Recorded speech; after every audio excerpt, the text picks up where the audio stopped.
Ladies, gentlemen, boys, girls, and fellow and future Chain Gang members, what is going on? This is the Roundtable of Wraith, bringing you the fourth installment of our character first impressions. We have arguably saved the best for last, although I still have a soft spot for Prism. But we are focusing today on the Dark Lord himself, Mr. Chane, bound by Shadow. This is a powerful new character out of Monarch. Very excited to talk about him today. I am joined, of course, by the Dark Sith Lord, Mr. Mark Garlitz. Mark, how is it going today? It is going okay. I'm pretty jacked to talk about Chane finally. Took you guys long enough to get this going. I'm sure. And the resident host slash Levia player slash I'm gonna go back to Bravo slash I've played Chain in the past. James Welsh. What's How are we going doing? on? I'm good, man. I do have chain experience, CC only chain experience. You guys can talk more about the Blitz, but as Ryan alluded to, going back to the Bravo, for the first time in over like a year, because we as a team haven't played an in real life tournament of any sort in a long time. Our local game stores skirmish is on Sunday, so we're jacked up. And Sunday meaning the what is that, 27? Something like June, that. June 27th. But we're excited because we got a skirmish coming up, and it's good to play Flesh and Blood in person. And I got a feeling I'm going to be dealing with Chane on Sunday, so let's talk about him. Yeah, shout out Downers Grove Fair Game or Fair Game Downers Grove in Illinois for hosting that. That is our local store. So check out their website if you guys need anything Magic the Gathering, board games, or anything related. But yeah, this is a kind of a unique of the four here, or of the four character episodes, because all three of us have pretty solid testing with Chain, I would say. I have not played him in CC, but I have played him pretty competitively in Blitz. Mark has played him exclusively since the set dropped, and Jim has dabbled with him in CC as well. So I feel like all four of us have unique and differing perspectives as to what we feel are the good cards, but all of us have played him pretty extensively, I would say, recently, especially for me. But we're gonna get into him. So we're gonna start with the man himself, Mr. Chane, the Bound by Shadow. And Chane is one of another Monarch hero that is just completely unique. All of them feel just completely different from what we've had in the past. And he is no different. His ability is a once per turn effect. So he can create something called a Soul Shackle. And what that does is your next Rune Blade or Shadow attack this turn gains Go Again. And then, of course, that ability has Go Again. Which, okay, what does that mean? What's a Soul Shackle, you might ask? Well, funny you should mention that. A Soul Shackle is a new kind of aura, and it stays in play the whole time. And it basically says that at the beginning of your turn or your action phase, banish the top card of your deck. Now, as the game progresses, and the more and more times you use Chain's ability, you rack up Soul Shackle. So the first turn you might have one. So then on your next turn you banish the first card, the top card of your deck. Then the next turn you might have used his ability again. So now you might banish the top two cards. By the end of the game, it's not uncommon for you to be banishing, you know, 4, 5, 6, even 7 cards off of the top of your deck. And out of the gate here, a newer player might think, well, you know, banishing cards, isn't that terrible? Doesn't that just mean that you're thinning your deck? You're going to lose the game. As we get into some of these cards, you're going to realize that, hey, Shane's ability kind of works for his win game, or his end game, and his win plan as well. So we're gonna get into some games or some of these cards, but before we start, general feelings. Jim, I know Garlitz is beating at the bit here to get into it, so I'm gonna intentionally avoid him right now. But Jim, how strong is this ability? Okay, so create a Soul Shackle token. Your next Runeblade or Shadow action this turn gains Go Again, Go Again. And the first thing I want to address is how versatile it is. One, it's Runeblade or Shadow action. And so at first you might say to yourself, okay, so that's just either Shadow Runeblade cards, or Shadow cards. But it's actually, you can use his ability on any of the weapons he has as well that are Runeblade or Shadow weapons, right? Because there's an action on that card, so technically you're doing a Shadow or Runeblade or Shadow Runeblade action when you use his once per turn action. So you could then create a Soul Shackle, use a sword or a weapon or whatever you're using, and gain Go Again from it. But the main intention here is this ability allows you to play multiple cards in a turn. And when we start to talk about the Chane cards and what they bring to the table, you'll see that a lot of his cards are cheap costed. They can be played from the banished zone, and they can gain or have Go Again off of the top of gaining Go Again from making a Soul Shackle. So like you alluded to, the more cards you get in your banished zone, the more cards that hopefully you hit that have Blood Deck can be played. Basically, this ability is extending your hand size by a random amount every turn. And so it's probably the best once per turn action on a character right now in the game. But without further ado, Mark, I'll let you say what you want to say about Chane, and obviously you have more to say than I do, so take it away. Sweet and short, he's fucking awesome, okay? The greatest character in this game. Like, even all the artwork is just amazing. He reminds me a lot of Pinhead from Hellraiser. He's like taking souls. He has chains all over the place. All he cares about is pain to himself, pain to others. He doesn't care. It's just, he's everything I love about life, and he's right here in front of me. I agree.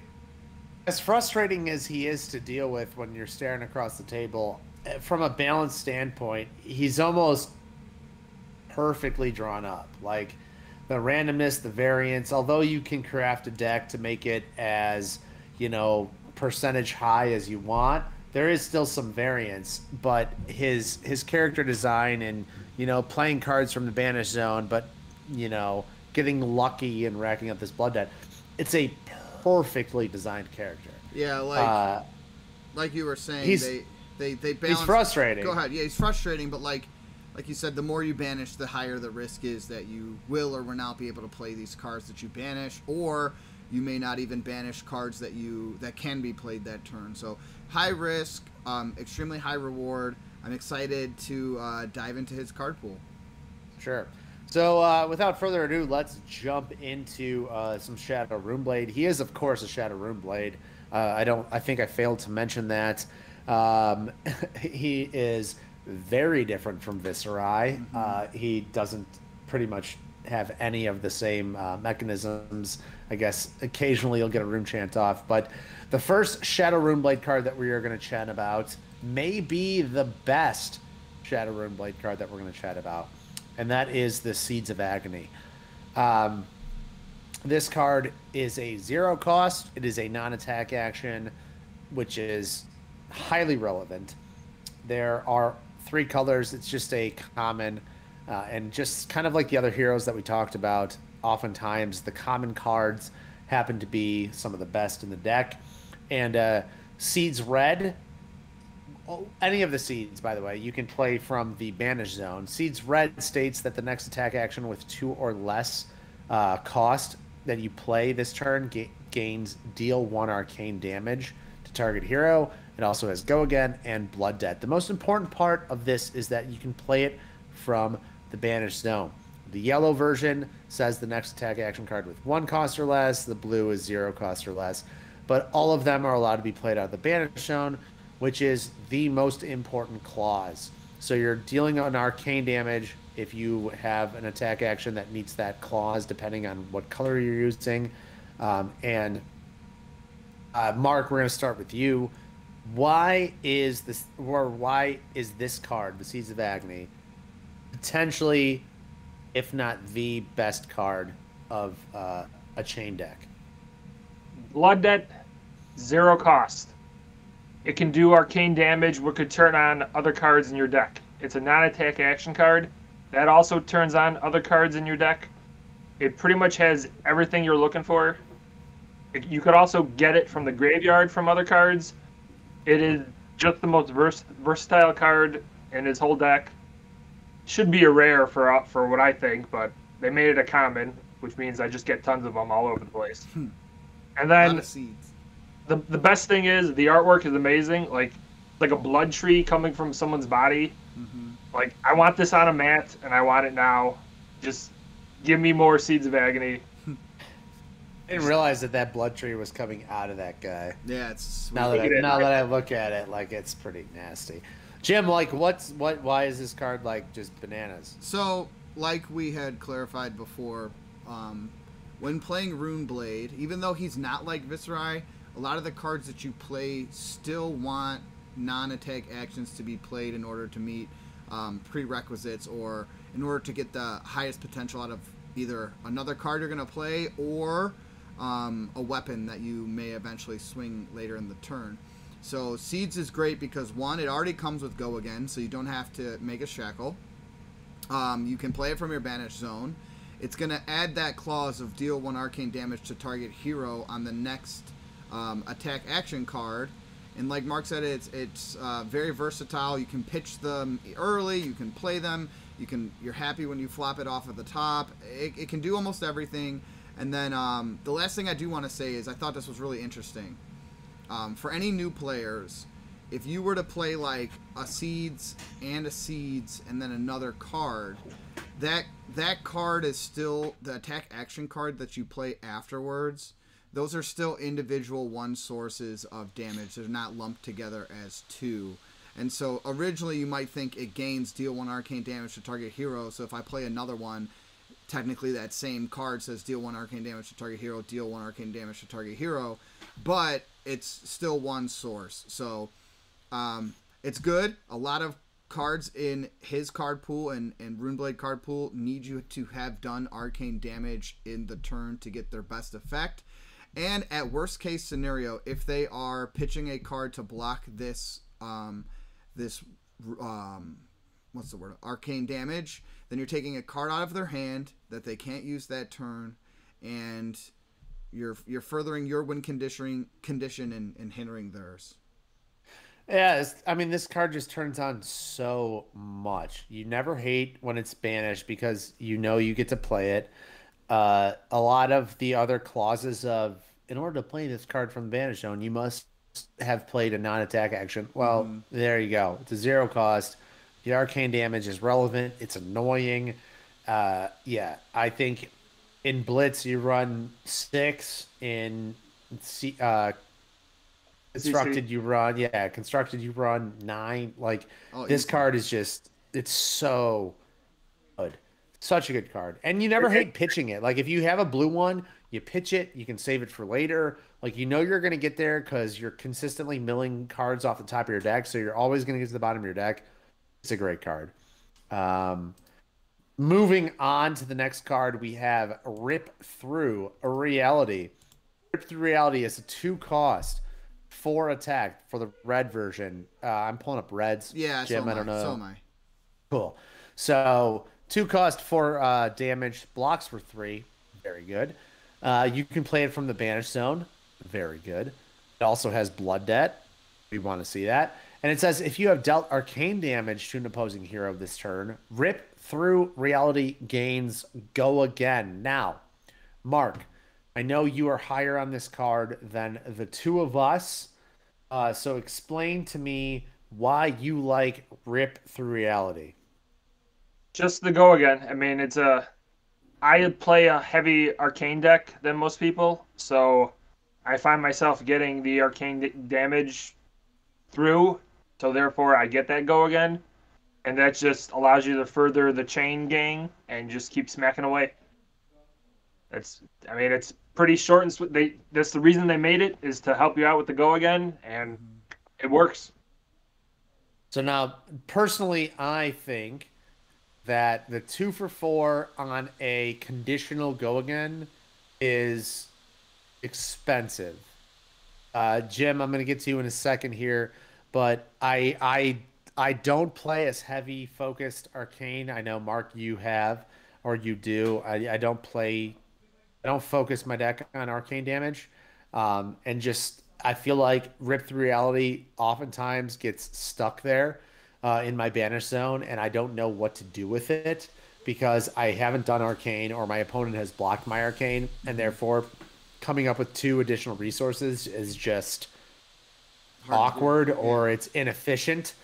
So I personally, I don't like this card as much as you have. I lean towards another card that came out in Crucible of War that we may or may touch on earlier. Spoiler alert, it's called Meet and Greet.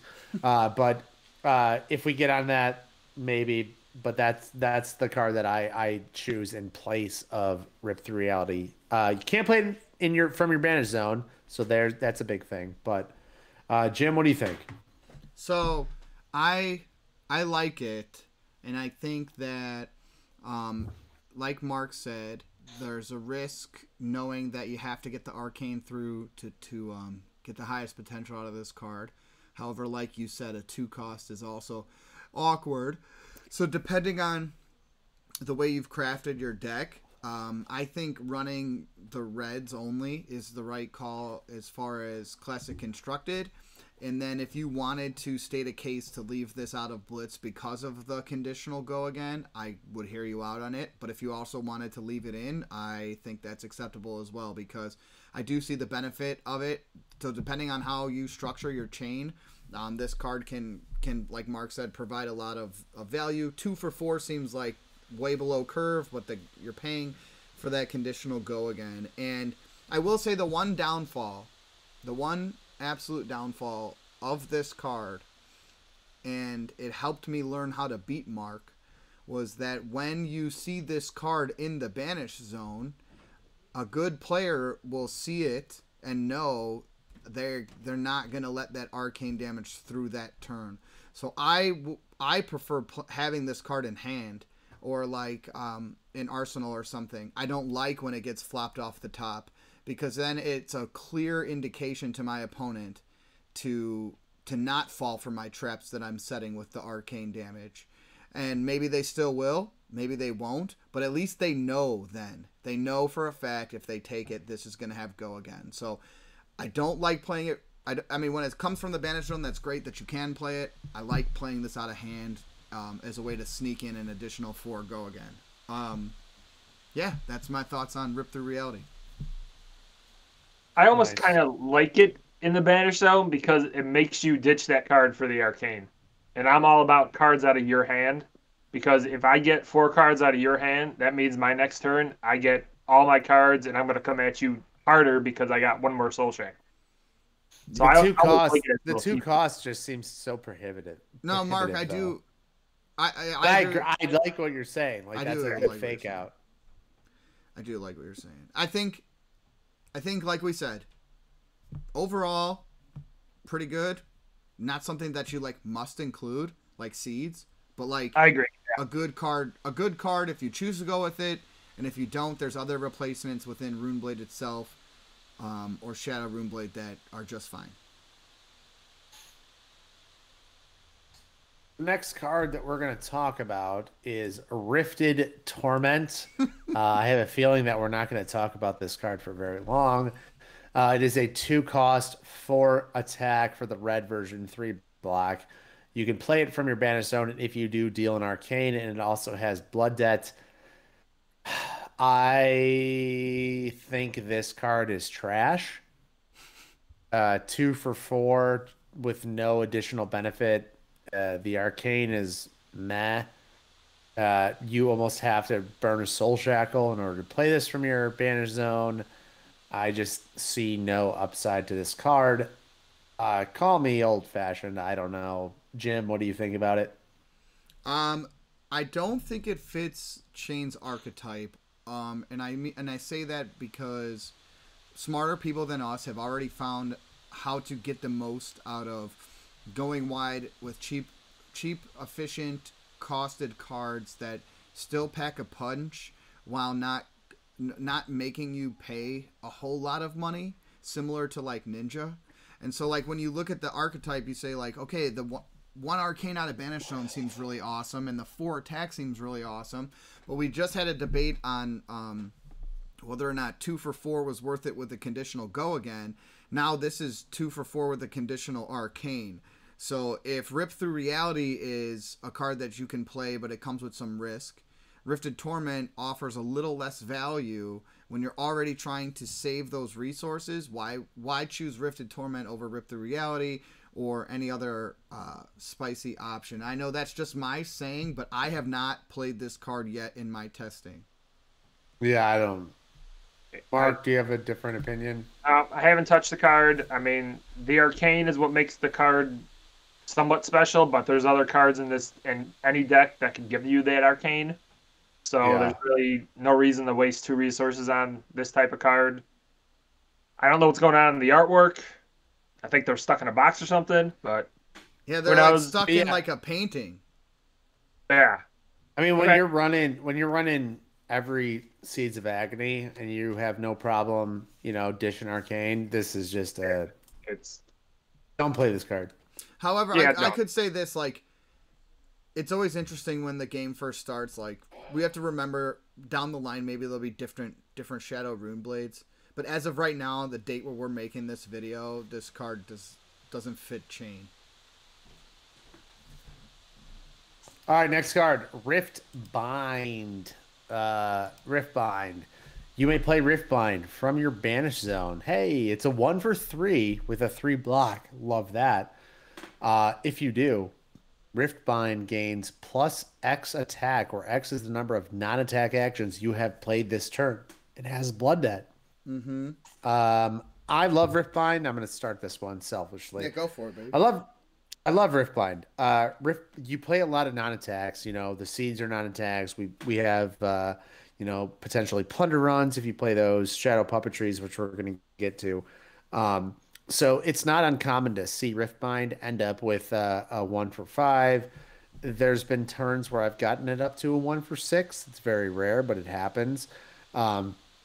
And it's a really efficient card that you'd love to see milled off the top with your Soul Shackle ability. Mm-hmm. Blocking for 3 is great. In the Blitz deck, I played both reds. I would consider playing yellows potentially with the scaling in CC. I just haven't played enough of Chane in CC. But yeah, Rift Bind I think is a fantastic card. I love it. Mark, what do you play Rift Bind? What do you think about Rift Bind?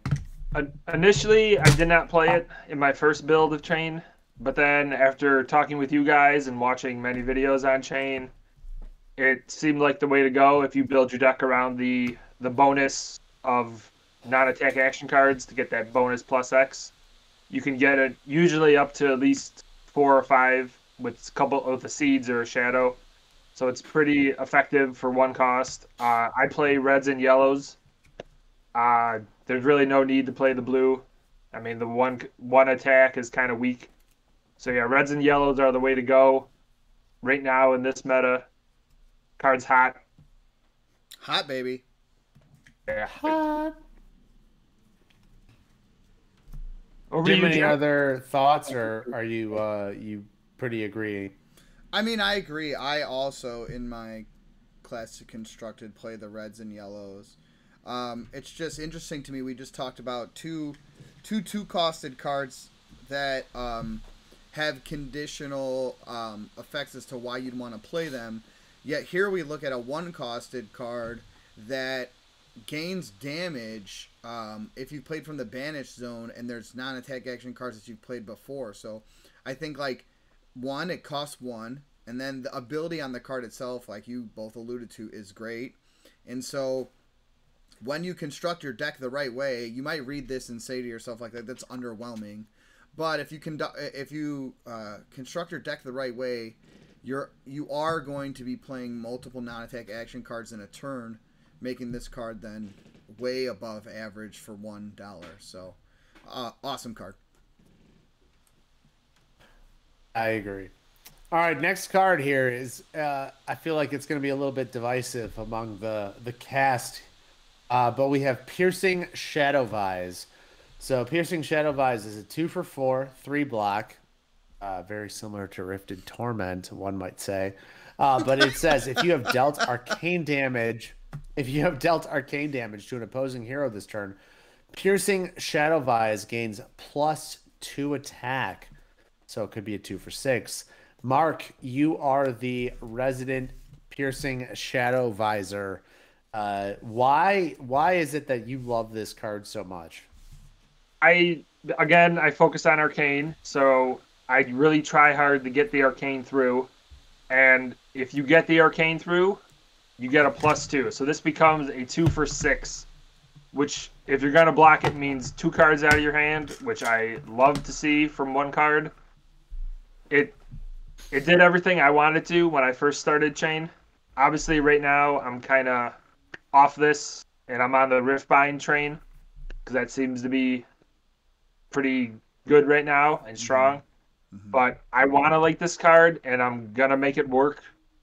Like, when you see that in the banish zone, like my opponent sees that, they hate it, and they will, again, try to block any Arcane as best they could. And usually they can't, because I find ways to get it through, and it's just so nice to get that +2 off. I know you guys no, I agree with you. I'm just saying, unless you're playing against Daddy down here, if I see that in the banish zone, I ain't letting Arcane go through.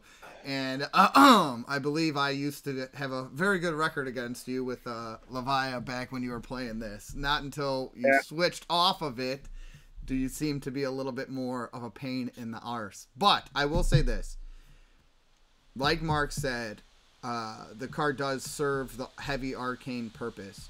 And so, again, is it high risk, high reward card? It definitely is, because 2 for that base 4 feels like shit. But 2 for the 6 feels great. I think it depends on playstyle, like Mark alluded to. Ryan and I want to go wide really cheap right now. We want to see how much damage we could pump at the cheapest efficient cost, similar to like Ninja. And like this is a niche card for if you're running a lot of Arcane, and like Mark said, you're going to really push through that Arcane, which he's done an outstanding job of. Mark has not gone like, he did not instantly gravitate to like the normal Chane route. He wanted to construct it the way he wanted to, and then also like felt like he made his own changes.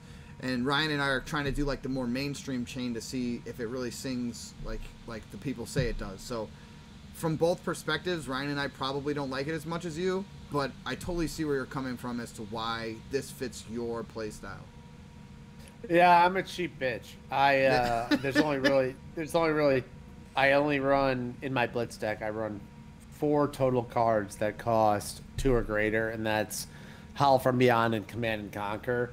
And Command and Conquer speaks for itself. I talk about it every time I'm on these things, and then Howl from Beyond is insane. So, yeah, for a 2 cost to be in my deck, it has to be like a card that I look at and I'm like, oh my god, that's insane. This is one of those cards where it's like, yeah, 2 for 6, love it, but on the condition that I have to deal Arcane, my deck doesn't focus on that, so that's the only reason that I don't run this card. Yeah.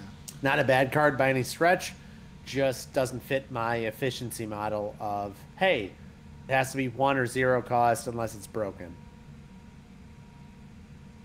All right, next card. Oh, go ahead, Mark. I was going to say, I also hope that chick is the same chick on Blood Tribute. You know, I'm digging the vinyl.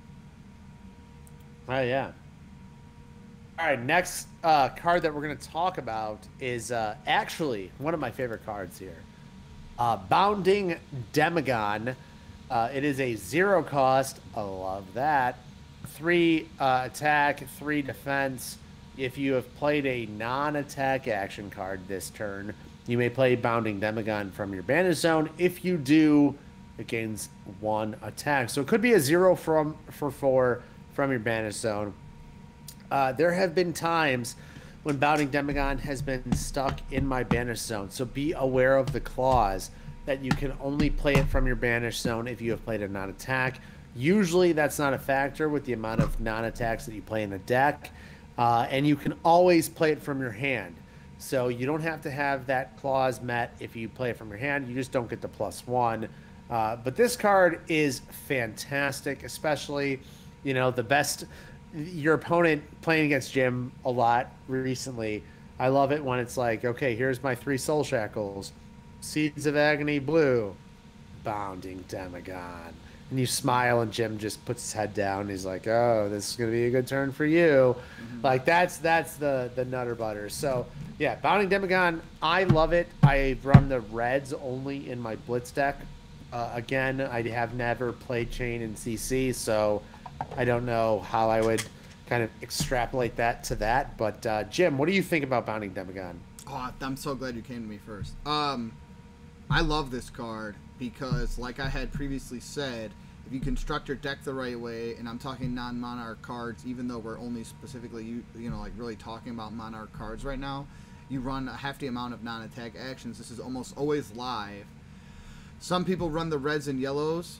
I run the reds and blues in my classic constructed, and you can say, like, why run the blue? It's, like, pointless, like, 1 damage, whatever.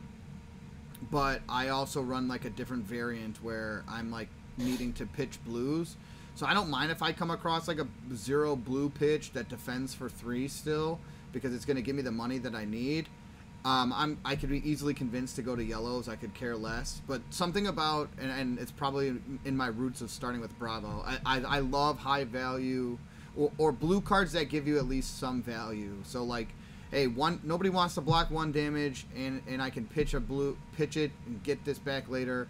But as far as 3 off the top, gains +1. So, like, even if you do play the blue, it's like 2 damage still, and like 2 go against, not like awful. Like if Shadow of Urser were like, oh my god, because it lets you banish another card. But whoa, spoilers. Sorry, yeah. but what I'm saying is, like, a blue Bounding Demagon, if you play it out of the banish zone, does 2. If you Soul Shackled before, then it's go again.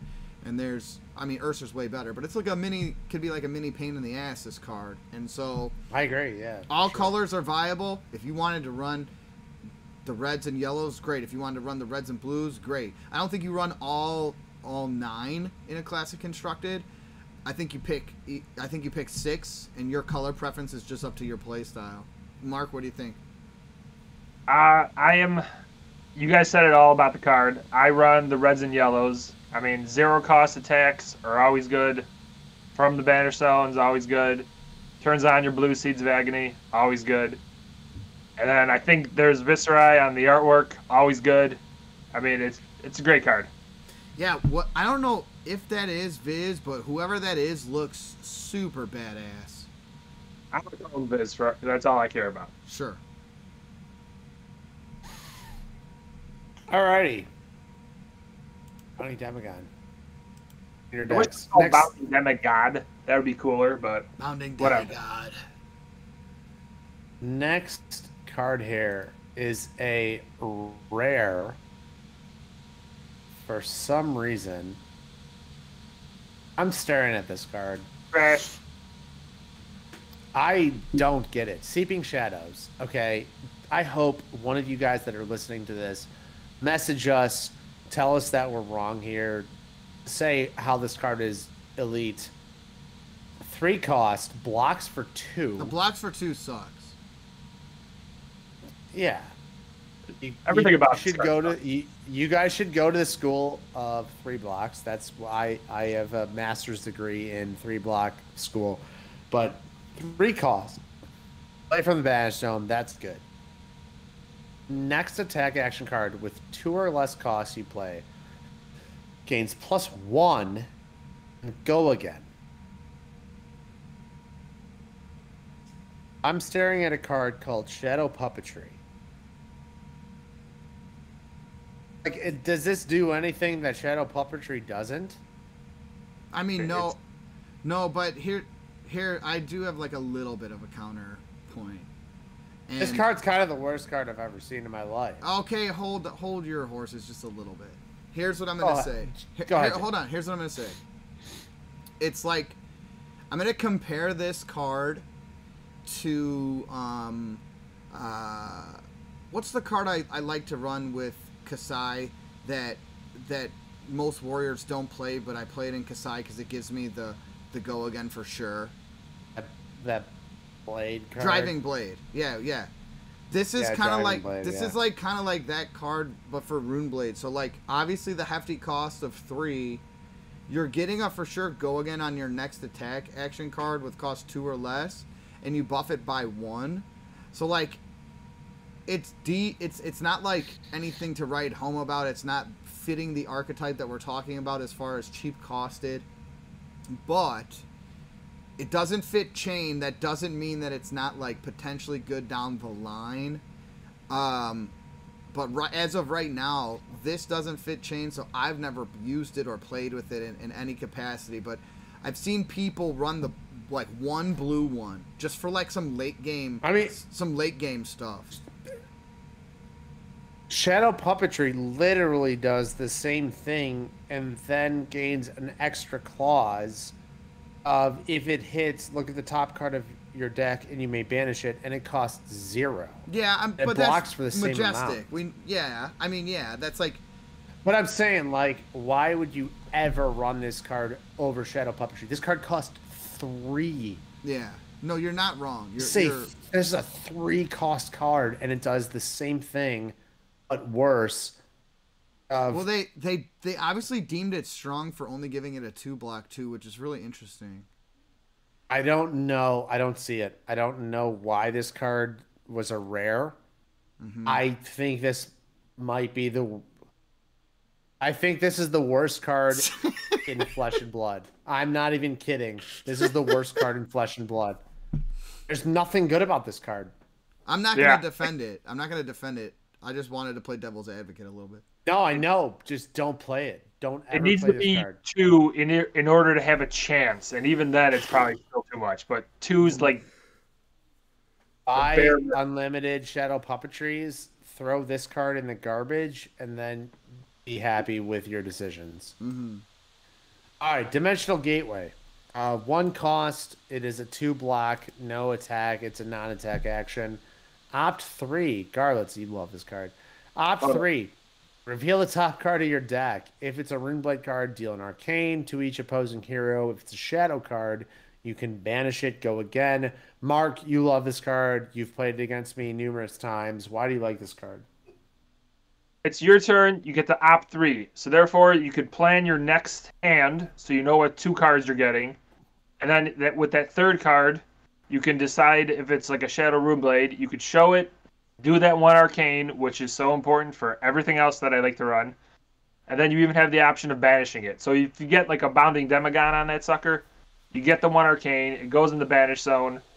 This already fulfills the non-attack clause because you're playing it. So now you can play the Bounding Demagon with the +1. It's just so much fun to play it with the opt 3. Obviously, I only play the reds. The blue with the opt 1, not that good because you're only looking at 1 card, and then you're kind of like, oh, what the hell is this crap? Mm-hmm. The opt 3 is the way to go.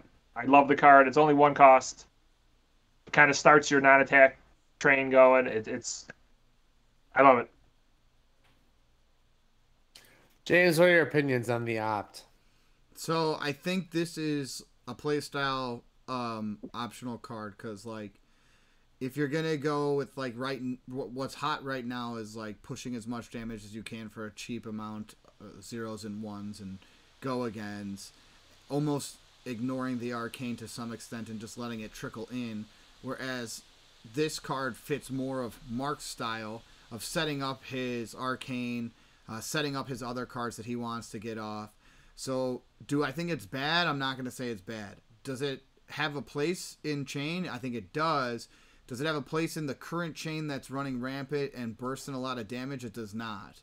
So, can it be played with him? Absolutely. Is it good? I think it does a lot of good things, even for like the $1.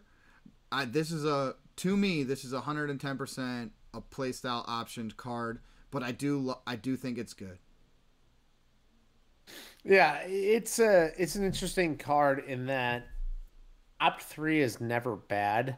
But with Chane, like there's a certain level of variance that you kind of just are accepting of. And I think that if you just commit, like go all into that variance, I think like that aggressive, balls to the wall strategy, that's the way to go. I think not or you don't include this. But again, with Mark, your setup deck and your arcane heavy deck, and yes, I've seen you've played this or play this extremely effectively. Hmm. So yeah, again, like Jim, I can't say that this is a bad card because it's been used against me with effectiveness, and yeah, Hmm. it is very good. I personally, I don't like the opt. I've never really cared about opt, but I've seen it used effectively by Mark to the point where I can't say do not run this. If you like knowing your hand, if you like being certain of what you're going to draw or discard, run this card.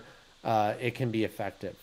And let's just talk about how cool it is. The hooded figures walking into like this demonastery, huge like Ah, demonic castle. It's what Mark's groomsmen looked like when they walked down the aisle next to him. yeah, But I'm just teasing. But it's really badass. I mean, it's cool I looking. love the X's in the title too, with the Yeah. dimension. yeah, That's double X. That's great. Now, somebody said that the double X cards should have costed double X. It was a misdesign chance. All right, last rare card for the Shadow Runeblade. We have Unhallowed Rites. If you have played a non-attack action, so the similar clause to what we've seen from Bounding Demagon, Hmm. you can play it from your Banish Zone. It is a 1 for 4 with a 3 block. Pretty effective. You may play a non-attack action card, or I'm sorry, you may put a non-attack action card with Blood Debt from your graveyard on the bottom of your deck. Big deal. It has Blood Debt. I'm going to start this one out, Okay. and I'm going to say that I love this card. I played the 2 reds in my Blitz deck, and I love this card because it allows you. So Chane has a problem in Blitz where he oftentimes comes to the bottom of his deck pretty quickly.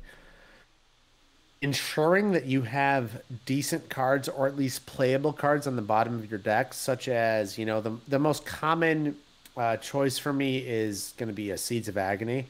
So if you put a Seeds of Agony at the bottom of your deck, you know that you can at least threaten arcane damage at the end of the game. And when Chane gets to the end of his deck, if the opponent doesn't have like, 2 or 1 health left, then you probably did a lot wrong that game. And if you do have 1 health left, that Seeds of Agony It's could a be the pain. game. Yeah, it's a pain. Yeah, it could be the game, or at least puts them in a really bad situation. In certain circumstances, you can put Howl of Beyond on the bottom of your deck. It is expensive, but you can do it. Uh, so this card being an attack and being kind of a deck refresher, I think is just very, very good. And from a chain standpoint, 1 for 4, very efficient. It's awkward. Your opponents, chain doesn't have a ton of on hit effects. So oftentimes you're hoping to squeeze past like 2 damage, 1 damage, 3 damage, these paper cut damages. So when you're attacking 1 for 4 with probably go again, or if it's the last card of your uh, chain, you're probably squeaking through anywhere from at least 1 to 4. They're never full blocking this, depending Hmm. on when you play it. So, yeah, this card is fantastic. I love it. I don't have anything to say that you didn't just say about it. Everything you said was perfect. I just want to say like here's a 1 for 4 instead of like a 2 for 4 in some niche maybe high ceiling ability. They just give you the ability straight on there. Put a non-attack from your graveyard into your bottom of your deck. So cost 1 less for 4, blocks for 3. Run it. Good. yeah. So yeah, I agree. Everything Ryan said was correct. the reds are good in Blitz. I do feel like maybe reds and yellows in CC because you want to get some more non-attacks going to prolong your deck. Yeah, so that's pretty much it's not a non-hit. Like it's not an on-hit. You just get to if upon playing this card, you get the ability. Yeah, it's great. And then, not to mention, you got the Disciples of Pain, the hooded figures in the background. Yeah. You got the chick from Vise or Blood Tribute. I don't know who she is yet. And then you even got a knight in there. Maybe that's Viz. I don't know. And he's in the middle of a rune chant, and they got the swords at the corners of the rune chant. It's really cool looking. What a great looking card. All right. Majestic time, baby. Here we get to the spice. The first card, and Mark, I'm tossing it over to you. Oh yeah, because you are the premier expert at this. So we have Invert Existence. It is a Shadow Runeblade instant. This card is hella interesting. Blue pitch, super relevant. 1 cost, also super relevant. You can play it from the banish zone. Very relevant. Banish up to 2 cards in an opposing hero's graveyard. If an attack action card and a non-attack action card are banished this way, deal 2 arcane to that hero. It has Blood Debt. It is like the perfect reverse Runeblade mechanic card. It's a beautifully designed card. Mark, why does this card rule ass? You pitch it early when you get it because it's a blue stripe, pays for everything. Then all of a sudden, when people start whittling down their health, they might have 2 or 1 health or so. Most people play 1 Arcanic Barrier to block 1 of it. You get this sucker. It's an instant. That means you draw it up. It's in your hand. Now they're trying to think what to do. All you got to do is sit back, have them play some crap, and you go, boom, Invert Existence for 2. You can't block both of them. You're dead. Suck it. Mm-hmm. The only problem is it usually doesn't work on Dory too well. I was just my counter was gonna say it plays horrible into Dorinthia and pretty shitty into Bolton because Dory doesn't run any attack action cards, and then Bolton plays like 1 or 2 non-attack action cards, like traditional Bolton or like whatever we've been building. So before you talk about it, I want to say, like, in my mind, this card has high upside. Like Mark said, it could close out a game for the dub. But, like, this is, like, the coolest sideboard legendary because if you're playing CC and you know your opponent's deck, you know, based on what character they showed that they're playing, you can sideboard this out and confidently sideboard this out, and it's not going to bother you. You're not going to miss it.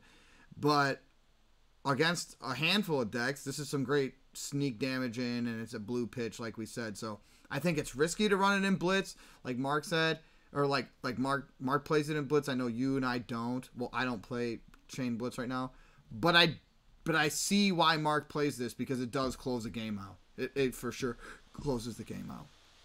Yeah, if this lines up, and you're able to, you know, pitch it early, and then you can ensure that you're drawing it or banishing it late game against a class that plays those non-attacks, it's crazy. Like, they can't account for this card, and it's great. It gets awkward if you draw it early and you're forced to, you know, take a huge damage turn and you then have to pitch it. It is what it is. Yeah, I like this card. I like it a lot better in CC than I do in Blitz, but I don't discount the you know, the Blitz play. But yeah, I think this card is just a beautifully designed card. I think it's very strong, and if it can go off and against certain heroes, this is a game ender without question. Mm-hmm. Not to mention, this is like, since this Shadow Runeblade is mostly all dark on the artwork, this sucker has some beautiful rainbow foliage to it. Yeah, it does. It really does. Yeah, it does. All right. Next Majestic is potentially my favorite card of the Shadow Runeblade. I don't run it in Blitz, but I think I love this card. Wow, that's like shocking for me to hear. I've never. Go ahead. Yeah, I love this card. This is my favorite card. Dimensional Crossroads. It does not pair well with Carrion Husk in the slightest bit, but it is a just beautifully designed card. And I think this card, if you ever run into a problem matchup in CC especially, you side this card in. This card does work for you. But it is a aura or an aura. So it stays out there for the whole time. It blocks for 3, pitches for yellow, costs 2. Not bad. Go again. Whenever you play an attack action card or a non-attack action card from the banish zone, if you have not played another card of that type this turn, deal 1 arcane damage to target hero. So essentially, you get to play an attack and a non-attack from banish every turn and deal 2 arcane damage every turn. However, the drawback, if you ever lose health during your turn, destroy Dimensional Crossroads. So if you have Carrion Husk and you're taking blood debt because you can't clear that blood debt, this card is rendered useless, right? If you ever take blood debt because you couldn't clear blood debt, on your turn, you take damage. This card gets destroyed. Does not get destroyed by an opponent. So if you have a way to magically never take blood debt, this card stays out there the entire time, and you can continue doing arcane damage. So this card is absolutely gorgeous. I love it. It's one of my favorite cards. It is a puzzle piece. Like I said, it does not pair well with Husk. It pairs better with Husk in CC because of the 13 criteria. You get to control more so when you destroy Husk. So if you play this thing turn 1, it stays out there. You can continue to banish. You don't have to burn Husk until you get below 13 health. But yeah, I think this thing is a sideboard staple for Classic Constructed. Don't think you run it in Blitz. Although, I'm going to say it again. I fucking love this card. Jam, what do you think? I'm going to say you can't run this in Blitz. There's only well, listen, Mark, there's maybe only 4 turns, from 4 to 5 turns max in a Blitz. Max. And within the first or second turn, the Carrion Husk is your get out of jail free card that you're gonna use to block something. So this cannot be played in Blitz. If you run this in Blitz, you cannot run Husk. Yeah, absolutely. You got to go with the Iron Weave thing. But yeah, which is a play. Like if you come across like another ninja, like a ninja or some type of paper cutting deck, and you don't think like the Husk is gonna be like that important, then you can. That's CC. You can't tech. Yeah, you can't tech. It's not like you can tech. So. Yeah, I'm going to call it and say great CC card. Totally see the value of it. I've never played it personally. It's not in my Chane deck list. But it is awesome. Mark's played it with some great efficiency in the past. Mark, why don't you talk about it? Yeah, I do love the card. I know in CC it's like 10 times better. Mm-hmm. I do like it in Blitz. I do recognize the drawback that if I first round or even second round, I pretty much don't play it, and I'm just pitching it for the yellow or blocking with it. Yeah. So, like, I know that was in my first iteration of Chane because of the Arcane. I mean, if I'm able to do Arcane here, Arcane with Seeds, I'm pretty much almost guaranteed to get my Arcane through, so it turns on the other cards in my Spanish zone. Mm-hmm. But as of recently, I've been pulling back up from it in Blitz. I still, like I said, I want to build a deck to make this sucker work in Blitz. I just love doing Arcane to people. It drives them nuts. God, I love this card. It's just not a Blitz card. If you don't run Husk, this card can be played. Yeah. If you run Husk, which you should, it's just not synergistic. You can't play this in Husk. All right. Main event. One. Yeah. The main event for the Majestics here. Oh, man. The Shadow of Urser. It is a blue pitch, which is insane. Yeah. 0 cost. Amazing. Insane. Block for 3. Amazing. Insane. Can be played from the banish zone. Insane. As an additional cost to play the Shadow of Urser, you may banish a card with Blood Debt from your hand. If you do, Shadow of Urser gains Go Again. Just a measly 2 attack. Terrible, right? 2 cost attack. Nothing. What a horrible card. Jim, tell me why this measly 2 cost attack, blue 0 that blocks for 3, is arguably the best card in the deck. So, unlike its counterpart, Shadow of Blasphemous, this is a majestic card, and this should be a legendary card.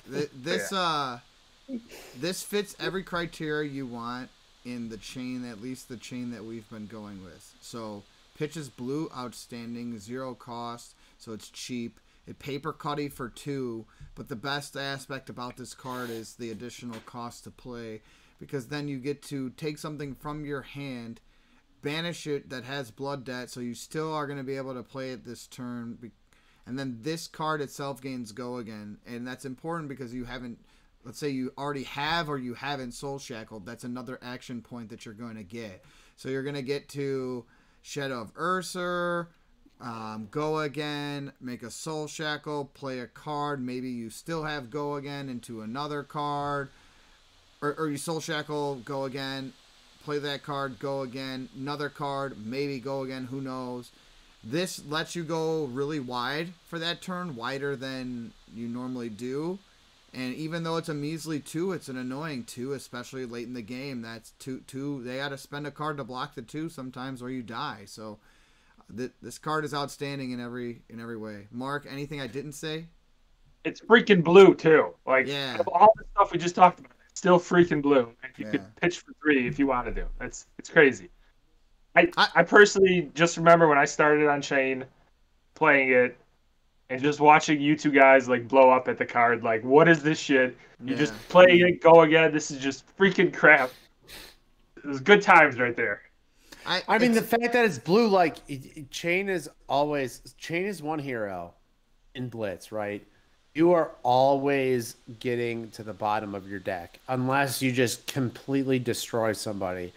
So the fact that if you draw this turn 1, not the best card to draw turn 1, you pitch it, and then all of a sudden you have 3 resources, you get to do all your shit, and then by the end of the game, you know for a fact that you're going to hit this again. Mm-hmm. Crazy. It is. In Blitz, it's like really, really, really good. In CC, you're probably not pitching it. You probably want to play it. But, like, you can pitch it and get it on the comeback, too. Yeah, like round 3 of Blitz, you're like, you're hoping when there's 3 Soul Shackles, you're like, Seeds of Agony, Bounding Demagon, Shadow of Urser. Like, those are the 3. And, like, if you see an Urser, you're like, oh, my turn's about to be crazy. Yeah. Like, that's what it is. Like, if you see an Urser on Banished, like, round 3 and beyond, you're about to do 10 damage. Yeah, you're about to go so wide at least the opponent can't hang. Yeah. At least 10 damage. Like, that's how crazy this card is. Mm-hmm. And I also like that it's called Shadow of Urser, because if you do get this in CC, mix it with a couple Seeds of Agony, you're probably going to get your Urser off with this. Yeah, if you play the that's the same thing. Yeah, it's the same thing with Shadow of Blasphemous. If you play that, and you're guaranteed. You're guaranteed to lose. So it's about equivalent in stature there. One of them's blue, one of them's red. The shitty one is the red one, though. All right. So before we get to the should we talk about the sword? I know it's not a majestic, but should we talk about the sword? Yeah, I guess it's Shadow Rune Blade, so might as well. So we're gonna talk about the Galaxy Black. Galaxy Black, it's a once per turn, 1 resource attack. It is a two-handed weapon. I apologize. If you've played a card from your banish zone, Galaxy Black gains +2, And if it hits, deal an arcane. So at most, it's a plus, or it's a 3 attack. Then if it hits, deals an additional arcane. I am very down on this card. I'm not a big fan of it. I prefer, personally, the Reaping Blade or the Nebula Blade. I know, Mark, you have played the Galaxy Black mainly because you pulled that shiny cold foil alt art.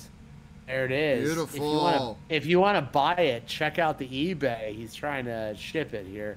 But Mark, is Galaxy Black like worth it? Is it better than the other two? Like, why do you like it? I like it because it costs 1. It comes at you for 3, and then if you, for some reason, want to let that 3 get through, you get the 1 arcane through. Again, the arcane, I love it. I do consider Reaping Blade to be a close proximity to it. Like, I'm still, even, I have it in my Blitz deck as a 11 side equipment. Like, I still don't know which one to go with. They're pretty damn close to each other. It's just I have the cold foil, so I gotta rock with it. Right. Can I interject? No. Okay. Go ahead, James. All right, so here's what I'm gonna say. Turn 1 and 2, this sword sucks, because you might not have played a card from your banished zone, especially if you miss off the top rope. But once you have 2 or more soul shackles, odds are you're going to get a low costed attack for 3 damage and threaten an arcane. It sucks that it's 3 because 1 card can cover it. Now, if it was 4, it would have to be 2 costs, because like when you look at the Nebula Blade, which was primarily what Viscera used, which is people are now using with Chane, it costs 2, but it threatens 4, and 4 is that breaking point where 1 card isn't enough. And 4 is relevant.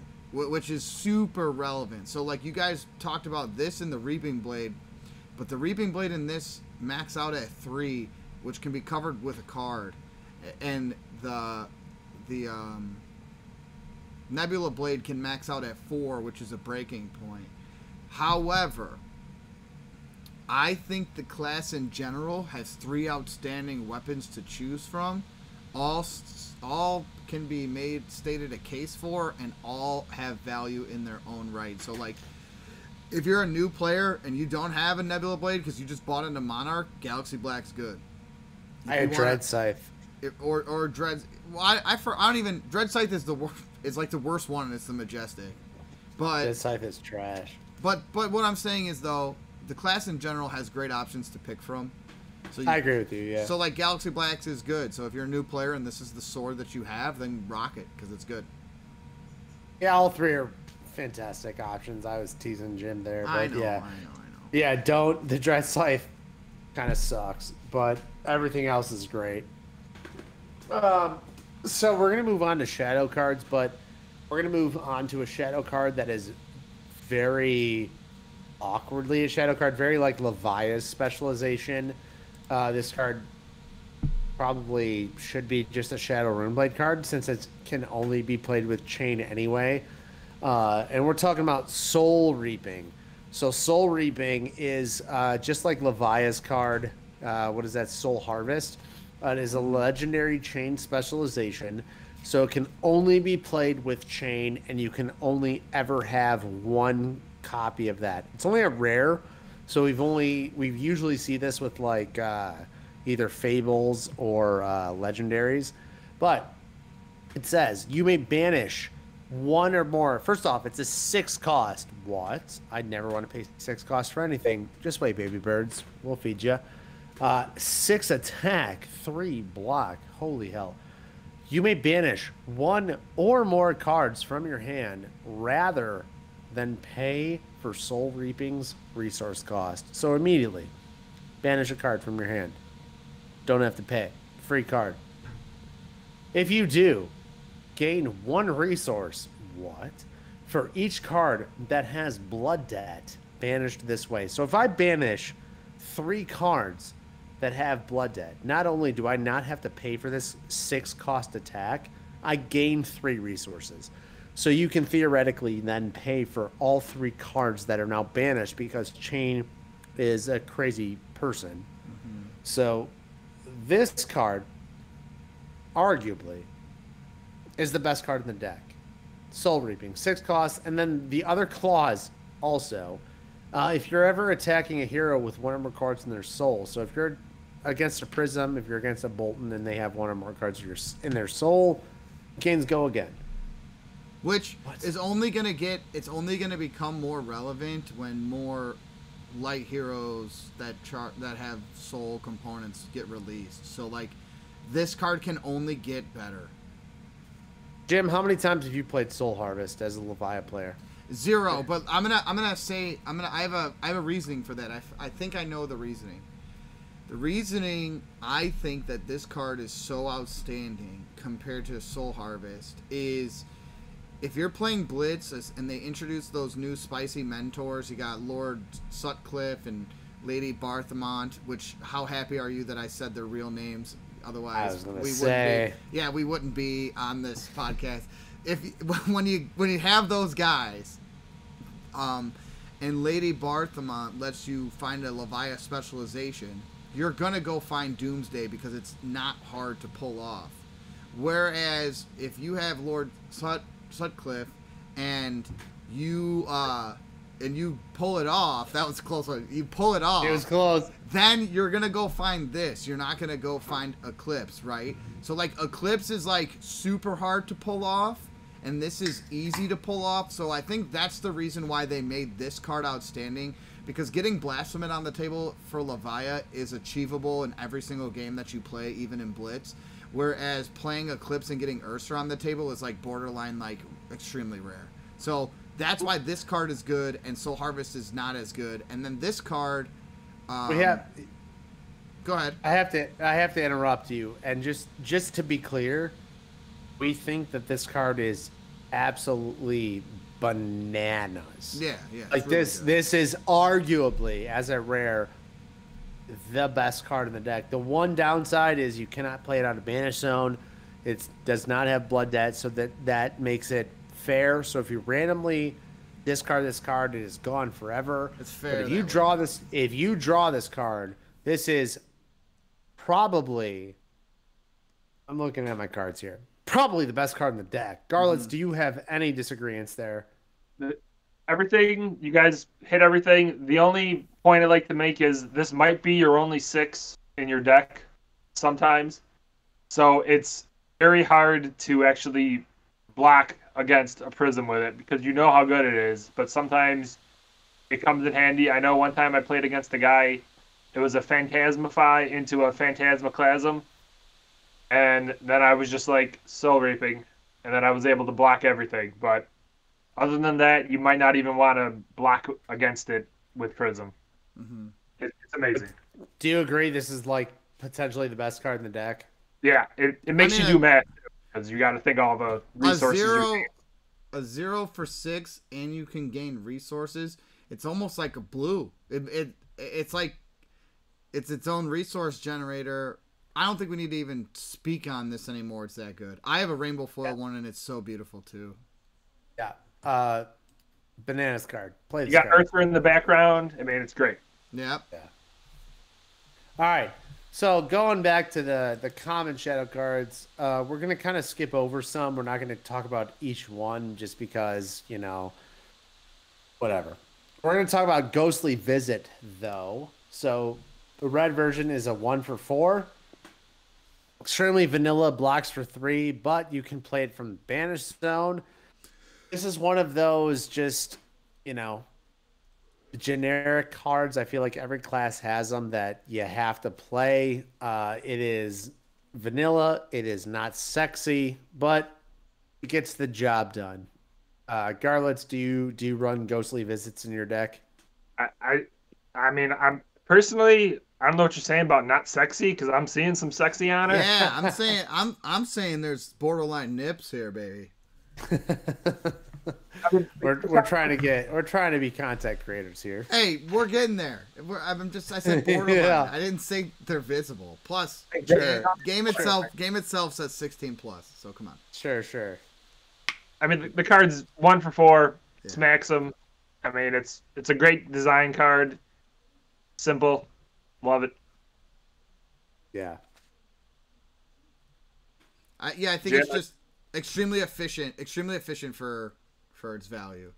Great to play because out of the banish zone. Yep. Agree. All right. Scrolling up. The next card on the list is a rare. Howl from Beyond. Ooh, can I talk about this one first? Dude, let me like talk about the card first. Okay, go ahead. Yeah, go ahead. Sure. Let me intro you or whatever. All right. It is a 2 cost. Blocks for 2. Oh, boo. It's so terrible. What a bad card. You can play from the banish zone. The next attack action card you play gains +3. Go again. Let me randomly select Jim. Why don't you talk about this card? Why don't you talk about this card first? Why is this card good? The reason why I wanted to talk about it first was because I have never flip-flopped on an opinion of a card faster in my life from just looking at this card to then when actually playing it with Chane. So when you just look at the card, you're like, 2 for a buff 3, only defense for 2. Red. I don't know about that. And then when you feel it in the game, when you get this in the banish zone and you play this, and you have a plethora of resources, and this card is the reason why it puts you over the top, or it makes another card even better because it's buffing it, and it's you've already dealt arcane and stuff. He needed this little buffer, a card to come out to buff, to put people away, or to just even gain a further advantage. So like, I used to hate it. I like looked at this card and was like, I don't like it. It's to the point to where like I might even try this in Leviathan now. I like it so much in Chane. So I think it's awesome. I believe I howled from Beyond, did from Banish into a Command and Conquer against you today. You did. And that was quite sexy. It doesn't say next card you have that like has blood debt, anything. Just boom. It's a 3 buff. You can play it from Banish Zone, which is crazy because saying you have a 4-card hand or a 3-card hand, you have a 3 buff available to you that is outside of that. Mm-hmm. It is a crazy strong card. Yeah, I like it. Yeah. I mean, I wasn't hot on it like Jim was. We weren't hot, and I mean, I hate it too. Yeah. It's a great card just to sit in your banish zone and smack people around. Yeah, it's and that's why you play test things, because like we said, we were so cold on it, and I think you just really don't. There's looking at a card and then there's feeling it in a game, and I definitely have come around on this one, so I'm glad you brought it up, Ryan. All right, next card. We're going to the Majestics. We're skipping a bunch here, and we are going to a card that was mentioned before. Man, this card. Shadow Puppetry. Man. 0 cost. Non-attack action. 2 block. The next attack action card you play this turn gains +1. Go again. And if it hits, look at the top card, you may banish this. Mark, I'm gonna stop gushing. I've mentioned this several times. Mark, why is this card the essential Chane card? I mean, essentially it's about that go again. It gives you that go again. I mean, you could do an Urser to get go again. You could go into Shadow Puppetry to get go again. You could hit Chane with a Soul Shackle to get go again, and then finish off. I mean, there's just so many applications to it with the go again, and then even you get.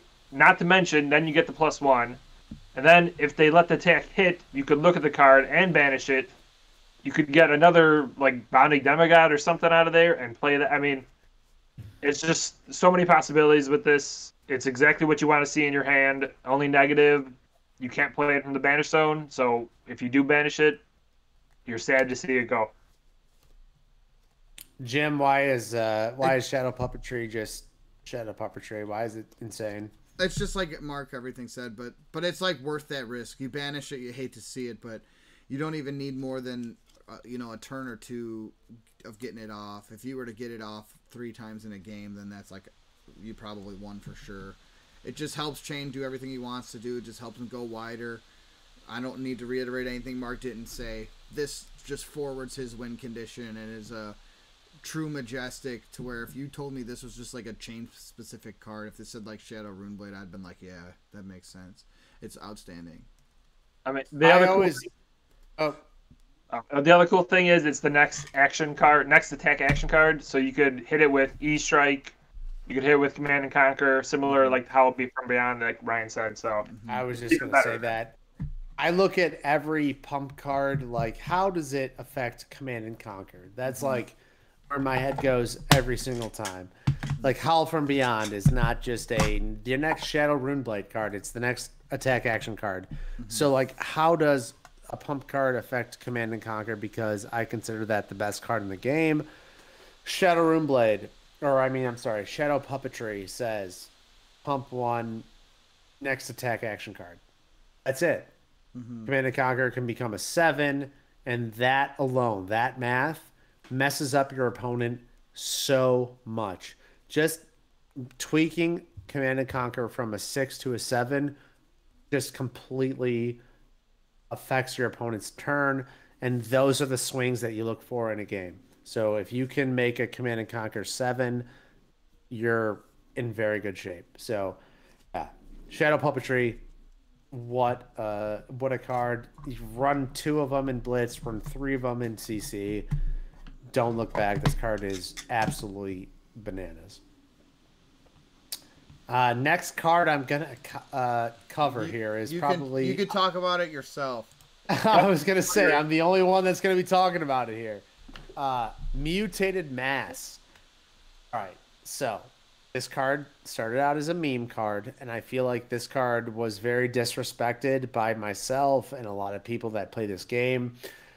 Because it's a very weird card. It's a blue pitch, which we love. Doesn't have a block printed, doesn't have an attack printed. It's a 1 cost. You can play it from Banish. Mutated Mass's attack and defense is equal to twice the number of cards in your pitch zone with different costs and has blood debt. So I when I saw it printed, everybody on the team kind of said, this card sucks. Why would we ever try it? And there was something about it that I kind of liked, but I never put it into play. And now that I'm playing Chane in Blitz, I've played it a few times. You're never going to block with this card. So that kind of sucks because it doesn't have a defense value. And if it does, you're probably losing that game. However, it pairs nicely with a card that we're going to talk about in a little bit. And it's not uncommon to get this to 4 attack. And I can see a world where you can even get this to a 6 attack. I think 4 is probably the average. You're not really going to want to play this for 2, but there will be turns. But it pitches for blue, and you can put it on the bottom of your deck and then get it at a later turn. So it beats a lot of the other blues that you might put in its place that don't have blood debt or don't allow you to play it from the Banish Zone. I love Mutated Mass. I run 1. I would never go to 2 in my Blitz deck. If I were to extrapolate that to a CC deck, I would probably play potentially 2, but I might even stick to 1 just because it doesn't block. But I think this card is very good. I don't think it's amazing by any stretch, but I do not think it's trash like a lot of people probably saw this card and think it's trash. I think it's a very good card.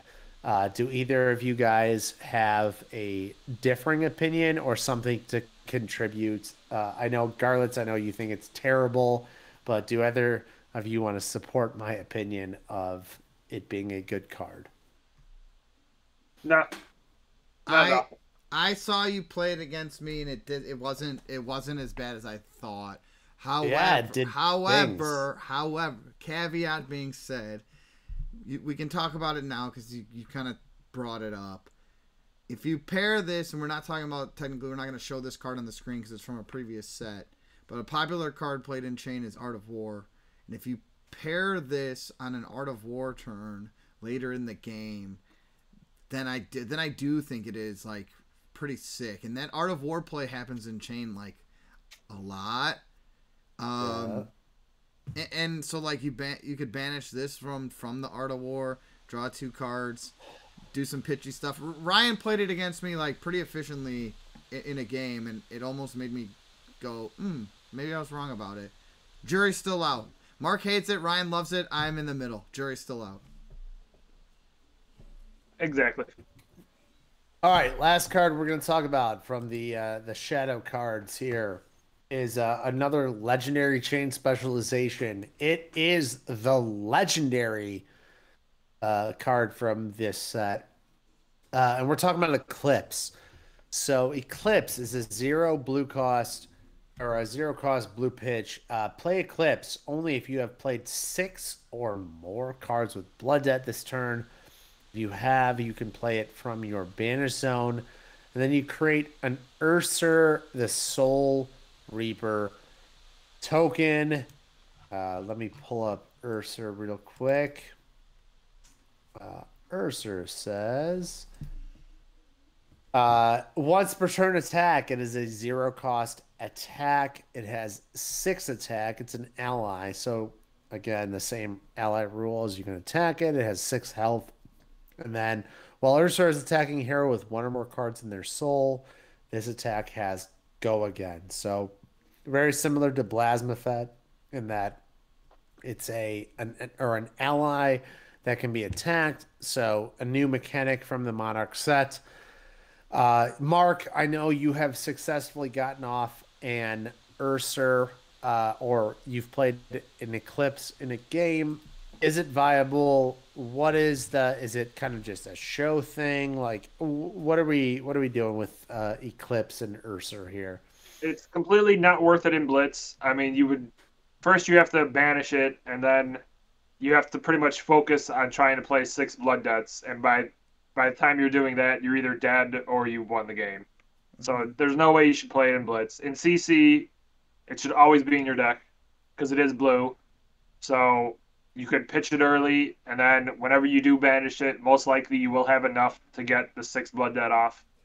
I mean, you got 9 Seeds of Agony probably. You got some Howl from Beyonds. You got some Bounding Demagods. I mean, and Shadow of Ursers. There's plenty of ways to get you to that 6 Blood Debt. And then when you do get it off, it's probably going to be game at that point because your opponent has to decide if they're going to attack Urser or if they're going to attack you. It's almost like a Kyrian Husk in that way. It blocks for 6. Since it's a shadow token and it has an action on it, can it be soul shackled into a go again? That's an interesting question because it does say shadow token. So I believe Mark, what do you think? Yeah. I believe it could be, yes. So like a 6 go again off of a soul shackle is insane. So yeah, like you can't leave this thing on the table. And if that is the case, if we find out that like you can soul shackle after you attack with Urser, or so make a soul shackle attack with Urser, then it has go again, then that's like bonkers. That's like really good. All right. Sticking with the Shadow realm, if you will, I'm going to talk about a Shadow equipment chest piece, the other legendary from this set. Oh, yeah, you go for it. Oh, yeah, I'm going for it. In my opinion, this is arguably one of the best cards in Flesh and Blood. If you don't have a Carrion Husk and you're trying to play Shadow Heroes, there's going to be more Shadow Heroes. Like that's almost a guarantee. We're betting the house that there will be more Shadow Heroes. If you don't have a Carrion Husk, get a Carrion Husk. This card is absolutely bananas. Whether you're playing constructed, whether you're playing blitz, this card is crazy. It is an equipment piece. If you defend with it, you banish it, so you're taking a blood debt. In Chane, if you banish it, you're taking blood debt. You can't clear blood debt. At the start of your turn, if you have 13 or less health, banish it, so you have to get rid of it before 13 or less health, or else it automatically gets banished. But it blocks for 6.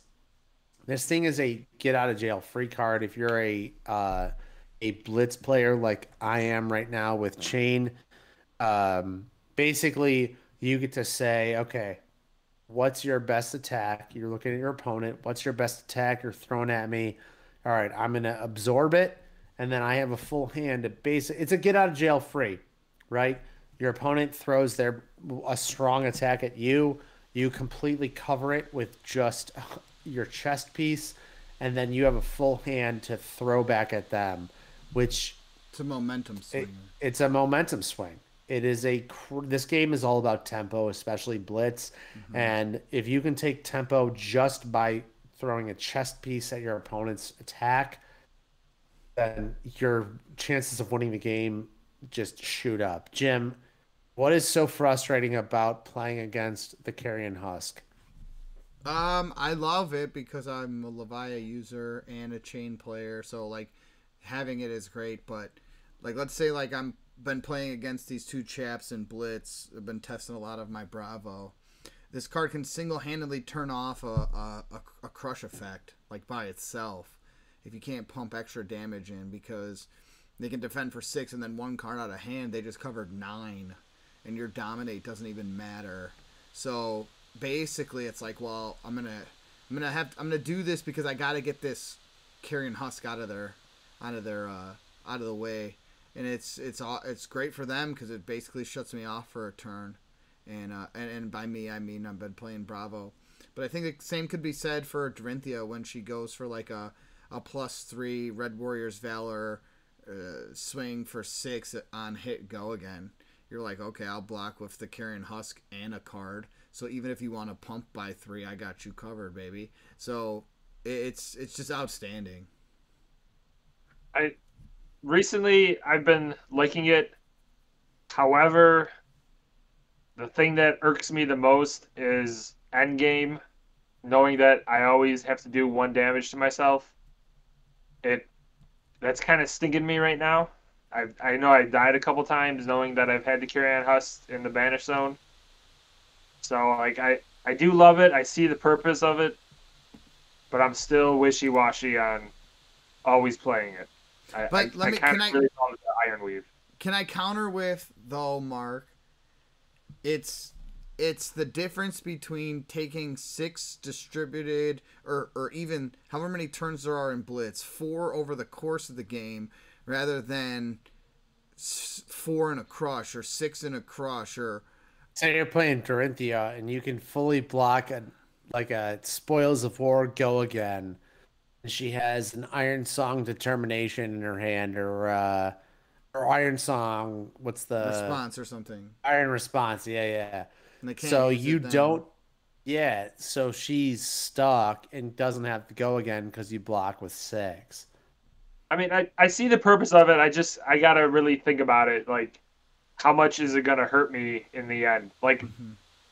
I know certain people I play against, they'll be more block heavy against Chane, and all of a sudden they'll start blocking me out, and I'm just constantly taking that 1 damage, and it's like, goddamn, was it really worth it? I mean, if I did the math, I might have just taken, like, I blocked 6, but I took 3 blood debt, so technically I just blocked for 3. Well, I'm gonna say then we can settle that debate off podcast later this week. If you want to test your little Aether Iron Weave, we can go toe to toe. And when I swing at you with a crippling and you can't cover it in the early game, you could tell me if that health, but then losing 2 cards out of your hand was worth it. I'm down for that because I do want to see.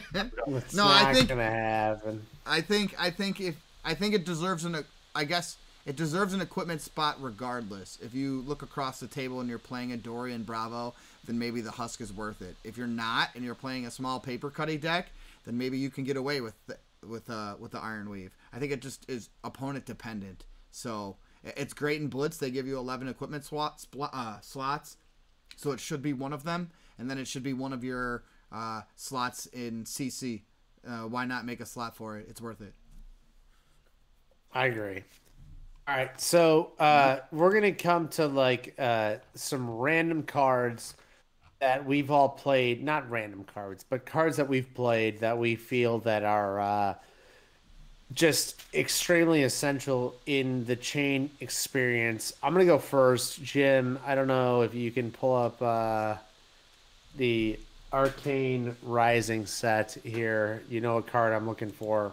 Mm-hmm. I can, and then don't forget though, right? I want to make sure we talk about Vexing and Arcane. Yeah, I have them. I have them both right here too. Okay. Those are both Runeblade cards. I got you, baby. Yeah, so we'll get there, but I want to talk about Art of War first. Right, I got you. Go ahead. You got it up? Mm-hmm. All right, so Art of War is a Majestic from a previous set. It is highly expensive right now. I saw some prices yesterday. My jaw dropped. I couldn't believe how expensive this card is, and I think it's the Chane effect right now. But Art of War is an instant. It's a yellow pitch, doesn't block for anything. And you get to choose a couple of modes. So you either get to choose that attack action cards that you control gain +1 attack, +1 defense for the turn. You get to choose that the next attack action card you play gains go again for the turn. You get to choose until the end of the turn. You may defend with attack action cards from your arsenal, which don't pick that mode. Or you get to choose that you may banish an attack action card from your hand, and if you do, draw 2 cards.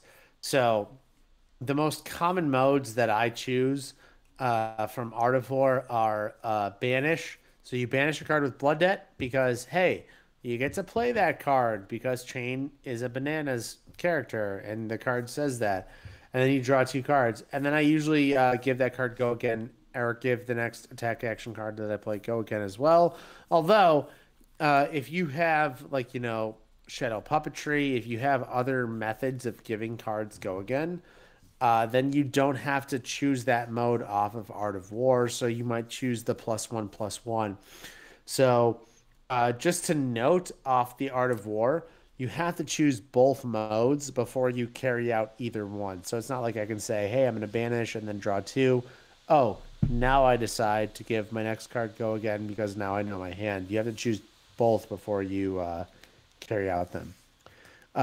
This card is insane. I would go as far as to say if you have it, it is a Chane essential. You have to play it. Just the banish alone allows some crazy turns. But yeah, Art of War, which it finally, like, everyone knew that this was a strong card. When Chane was released, everyone realized that this was just an absolute busted card. Play this card if you have it. It's expensive now, so wait until it gets cheaper, if it gets cheaper, but you have to have it. Jim, any thoughts? I mean, it fits his win condition and does everything he wants to do, and at the end of the day, pitches for yellow if you can't use it, or you don't want to use it, but chances are if it's in your hand, you're going to use it. Yeah, it's an instant, so it doesn't count as like playing a non-attack action or anything like that, but it's worth it. I know I run it, you run it, and Mark runs it, so if you can get this card on new players, it's going to be a harder card to get from Arcane, from Arcane Rising, but outstanding if you can get it. Yep. It truly is the Art of War. Insane. All right. And now we're going to go over to a couple of Runeblade cards, and I think that might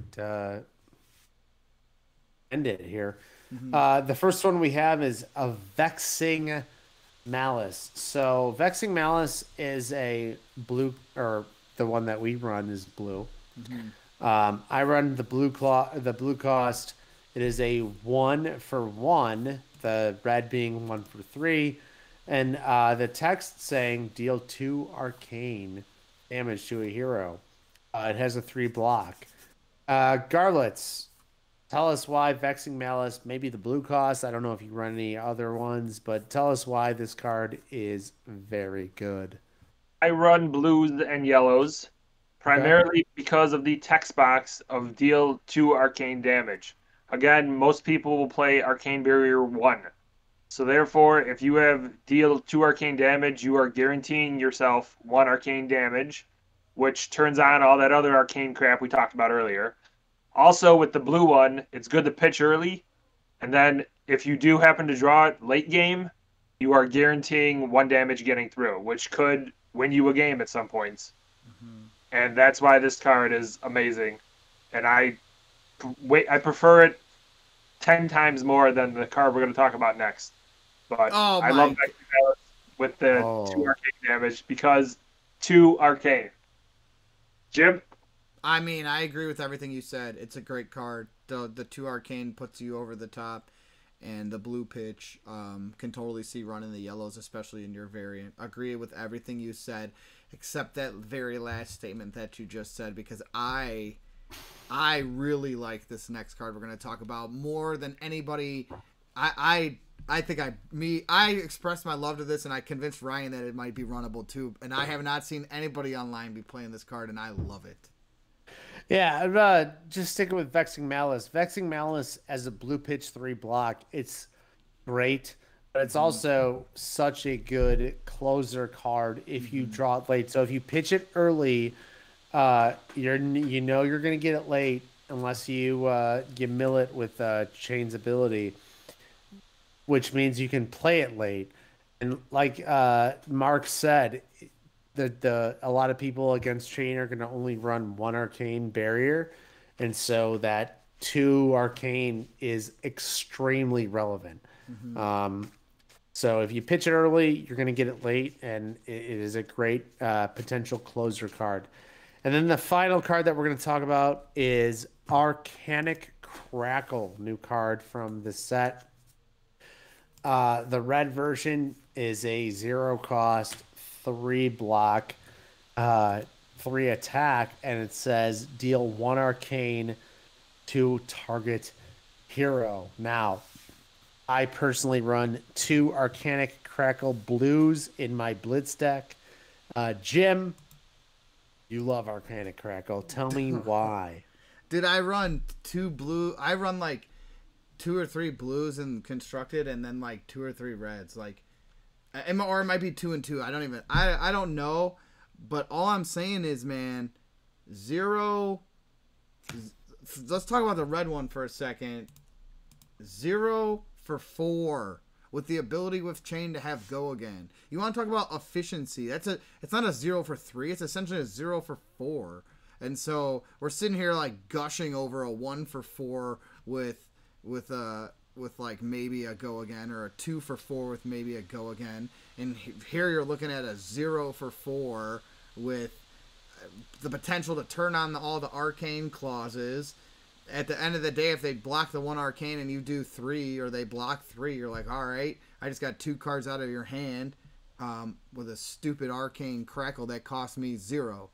So love that. And then I've been playing the blue ones just because I love the 1 and 1. Nobody wants to block 1 arcane, and nobody wants to block 1 physical.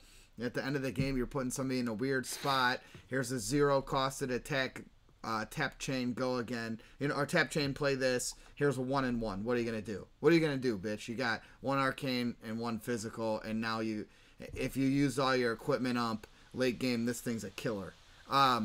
Similar to Vexing Malice, but the Vexing cost one. So I love, like, Vexing as a closer. I just love that this is a 0 cost. Blocks for 3. Mark, what do you think? Just not a fan of the deal 1 arcane. Like, I want the 2 arcane because I want the arcane to get through. What do you mean, though? You're a fan of the deal 1 arcane on other cards. I am, but it's just this knowing I have 2 arcane. Like, I need efficiency with the blood debt. Like, I can't have a Vexing and a Crackle. I have to choose one. and I'm choosing the Vexing to get the 2 Arcane. Sure, I understand that.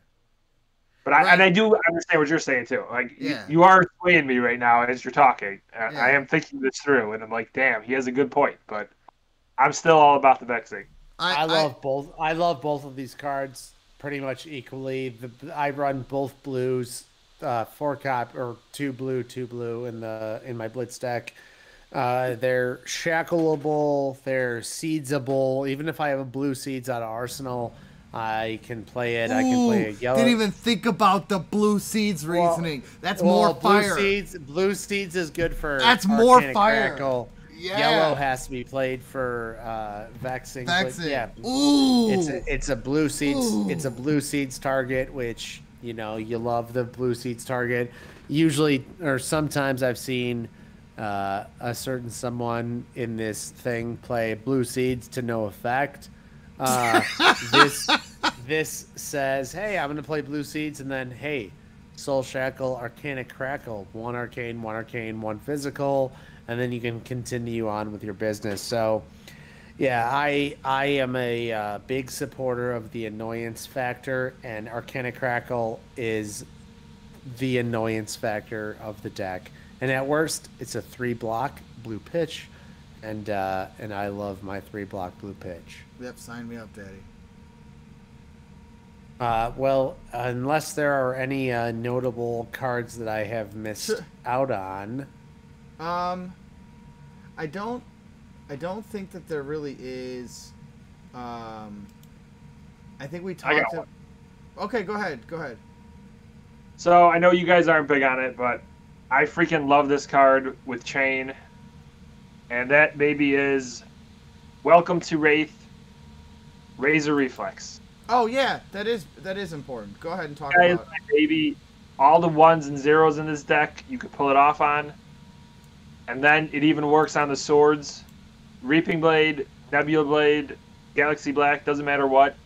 You could Razor it to get that +3. I just love damage that you don't know is coming. It helps close out a game. I love this card with Chane. That's my honorable mention. I think that's a fair honorable mention. Helps advance your win condition, unforeseen damage, especially in Classic Constructed. You can make a case for not running it in Blitz because it's a red, only blocks for 2, but either way, solid card. I'm trying to pull it up just for people who might not be too familiar with Razor Reflex. But Go Again, which again is all about Chane. Go Again.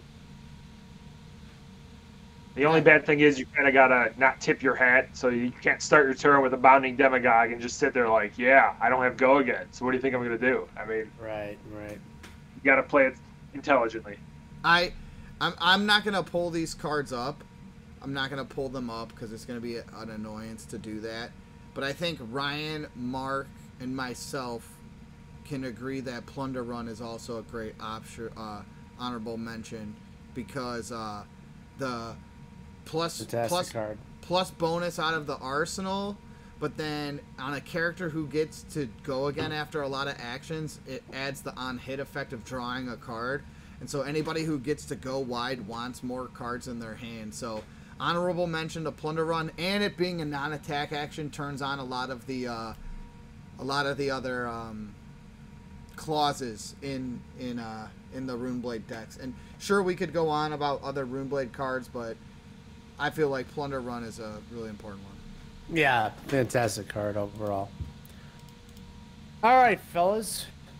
Well, it was a pleasure speaking to the two of you tonight about Chane. It's an honor to be a part of the Chane gang. Hopefully, those of you that are listening are either a part of the Chane gang already or are about to be Chane gang members. As usual, please comment any questions, any concerns, any things that Jim got wrong. We know he gets a lot wrong. Please leave the message below. Let us know what he said. But otherwise, guys, thank you guys so much for watching. Please take a look at the catalog of videos that we have. We're going to get some more gameplay videos out. And now that this is done, we are officially in podcast mode. We're going to get our podcast off the table here and start talking about just whatever crazy things come to our brains. Yeah, right. But yeah, take a look at the channel. Comment on all of our videos. We love it, and we're pretty quick to respond to you guys. But until next time, this was Mark, Jim, and Ryan with the Round Table of Wraith. Thank you for listening, and we will see you guys again.